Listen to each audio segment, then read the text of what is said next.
こんなところに。ああ、ここから地下へ降りていくんだ。行こう。暗いから気をつけて。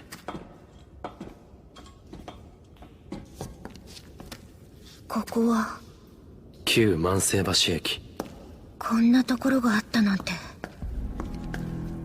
2011年7月、ラジカン屋上のタイムマシンの破壊が引き金となって始まった争いは瞬く間に世界中に広がった。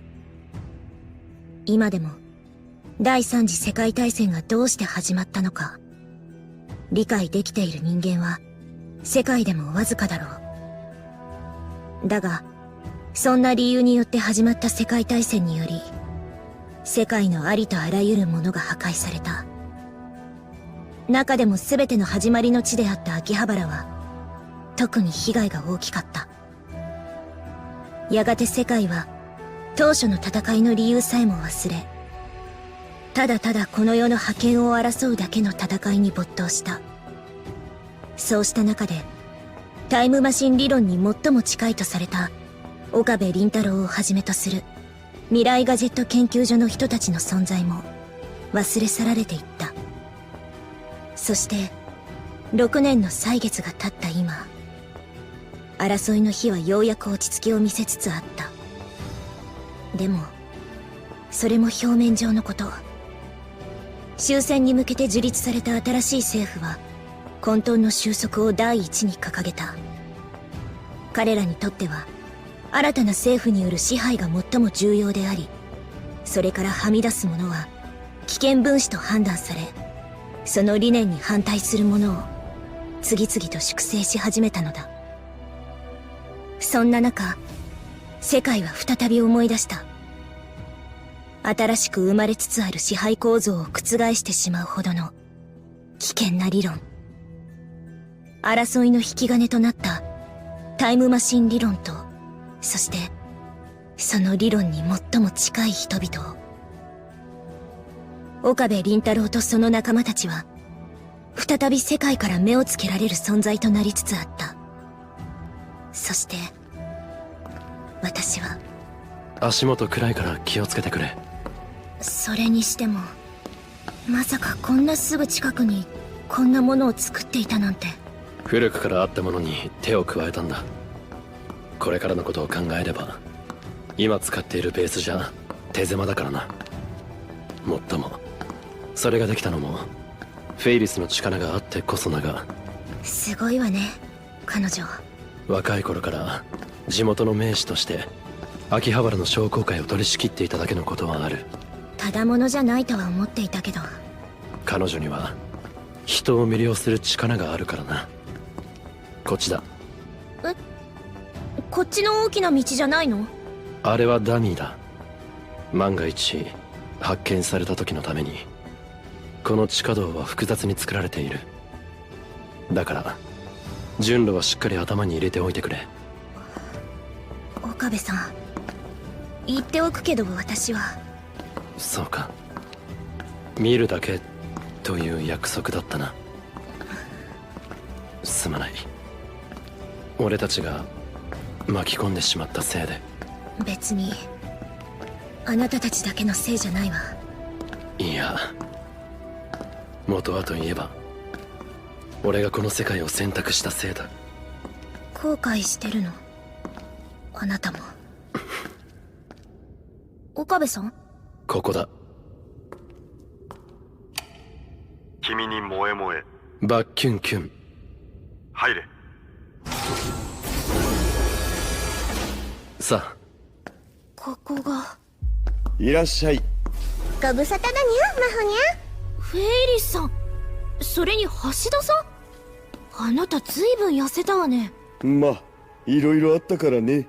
フェイリスさんは変わらないわ。それはお互い様にゃ。ところでさっきのは何？さっきのって君に萌え萌えとか合言葉だを念のためにね。だからってあんなバカバカしい言葉にしなくてももっとふさわしいのがあるでしょう。普通はそう思うにゃ。だからあえてそうしたにゃ。それにせめて合言葉くらいバカバカしくしなきゃやってらんないだろう。こんなクソったれな世の中。橋田さん。おっと、僕としたことがおにゃの子の前で失礼。いえ、あなたたちも経験してきたのよね。目を背けたくても背けられないたくさんの出来事を。それはマホタンも一緒だろ。だから君は。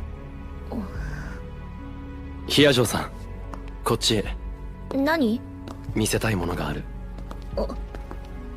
これ、もしかして。そうだ。やっぱり作り始めるつもりなのね、あれを。ああ、過去へと戻るための未来ガジェット、タイムマシンだ。本気なのね。ああなたたちはその行為が何を意味するのか分かっているの？あ、もちろん覚悟の上だ。その上でもう一度君に頼みたい。俺たちに力を貸してほしい。僕からもお願いする。やっぱり僕一人の力じゃ限界がある。君の力が必要だ。頼む。橋田さん、ごめんなさい。悪いけどやっぱり無理。私はあなたたちには協力はできない。マホニャ。さっきも言ったでしょ。タイムマシンの開発に着手することは世界から狙われることを意味するの。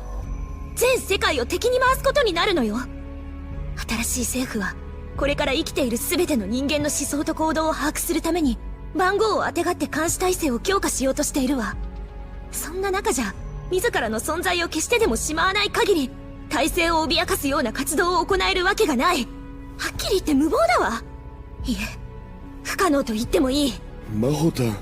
橋田さん、あなたも人がいいのも大概にしなさい。こんなことに付き合っていたら命がいくつあっても足りないわよ。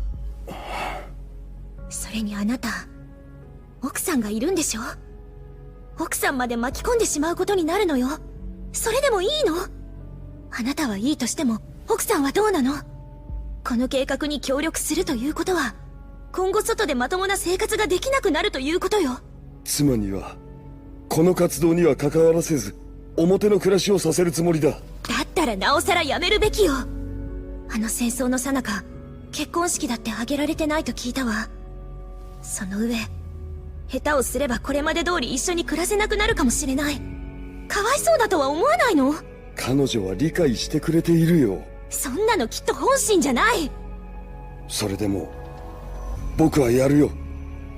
少しでも世界を変える可能性があるのなら。可能性なんてない。どうしてそんなことが言える？やってみなければわからないはずだ。わかるわ。私たちに与えられたチャンスはたった一度だけだったのよ。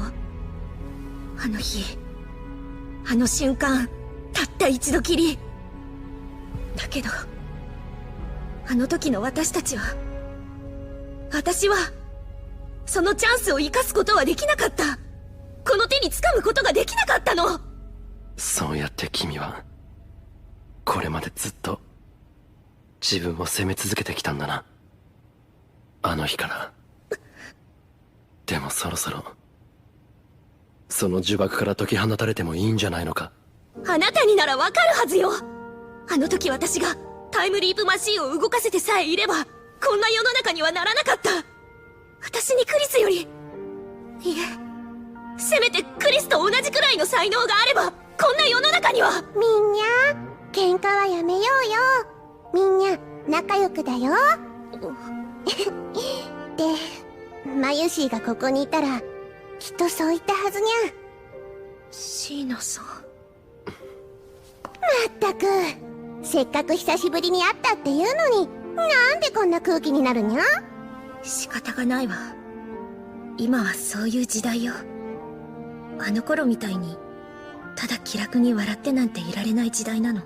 確かに絶望の世界かもしれない。だからって心の中まで絶望したら負けにゃ。フェイリスの言う通りだな。もしもこの時代にマユリがいたら、それでもきっとあいつは笑顔でこう言っただろうな。ねえ、パーティーをしようと。